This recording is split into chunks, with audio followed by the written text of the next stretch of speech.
morning guys, ayan, so ngayon ay syempre nauuso dun sa lagi ko nakikita sa Facebook yung 2-in-1 foundation stick ng Ella Ellen. So gaya-gaya tingnan natin kung gaano katotoo yung nakalagay doon sa Facebook na waterproof na nawawala yung mga ganyan. Pero ang nabili ko pala ay hindi Ella Ellen.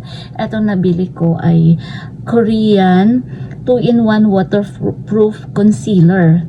So nakalagay naman dun sa kanyang description at magaganda rin naman yung comment ay the same naman. So try natin kung matatanggal ni kaya niya yung ganyan.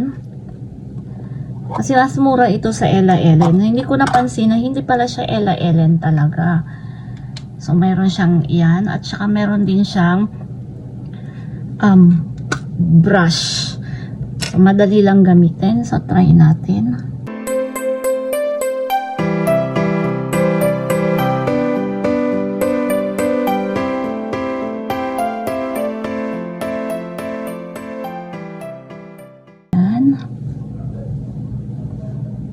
Ayun lang kasi bakit puti, hindi magbagay sa skin tone ko.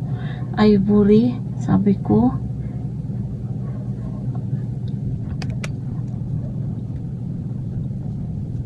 Madali na lang siyang i-apply kasi nga may brush na siyang ganyan. Ayan. Ayan. Hindi siya totally tanggal, nakikita.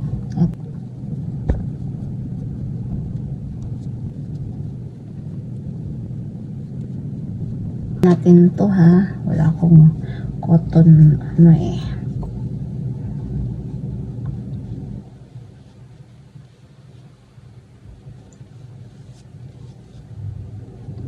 tanggal siya. So hindi siya totoo na hindi siya natatanggal in my opinion. Pero naman, kung natanggal naman, hindi naman lahat, parang bumalik lang sa, ayan, nakakonceal pa rin ng konti yung mga itim-itim. Pero natatanggal lang siya sa water. Therefore, it's not a waterproof. Nasabi nila ay, kahit nga walang tubig tanggal ayan no. So, nasa inyo na, ito kasi hindi naman yung Ellen, kaya try nyo na yung iba kasi Korean lang to. Try nyo yung Ellens.